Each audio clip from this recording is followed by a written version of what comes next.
আসছিলাম হচ্ছে বাগানে, দেখতেই পারতেছেন, একটা ভিডিও করার জন্য। একটা না, অনেকগুলো ভিডিও করলাম আমার ফেসবুক পেজ, ফেসবুক আইডি, এই ইউটিউবের জন্য। আর এগুলোর ভেতরে হজবজ করে দুই একটা আবার টিকটকেও ছাড়ি, নাম মার্কেটিং করি আর কি। তো আমার আব্বা আবার আজকে এই কুড়িগ্রাম বড় বাড়ি গেছে, তো আমার আব্বা আবার অটো চালায়, উনি ওখানে গেছে। তো ওখানে থেকে আসার সময় গাড়িটা চার্জ ছিল না, আটকে গেছে।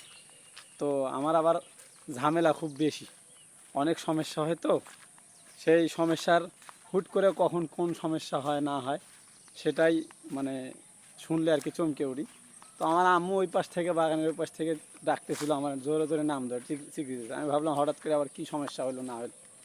পরে এখন কইতেছে, কয় তোমার আব্বুর গাড়ি চার্জ শেষ, এরকম নিয়ে আসতে বোঝায়। তো আব্বুকে আবার ফোন দিলাম, আব্বু বলতেছে না সমস্যা নাই, আমি আসতে পারবো একলা একলাই।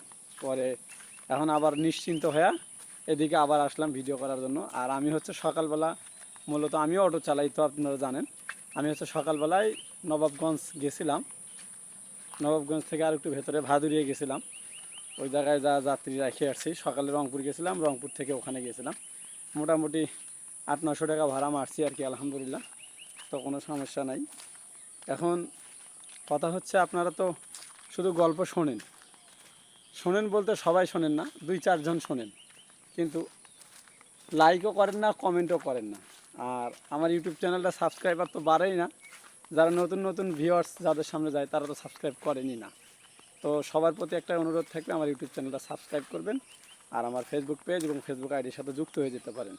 আর আমার আরেকটা ইউটিউব চ্যানেল আছে যেটার নাম হজরত বেলাল, ওইটাতেও হজর বড় হাবিজাবি এটা ওটা সারি, যদি চান যুক্ত হয়ে যেতে পারেন। অনেক চ্যানেলই তো সাবস্ক্রাইব করে রাখছেন জীবনে, আমারটা না হয় একটু সাবস্ক্রাইব করে রাখলেন, তাহলে আমারও ভালো হলো, আপনার জন্য সুবিধা হবে আর কি।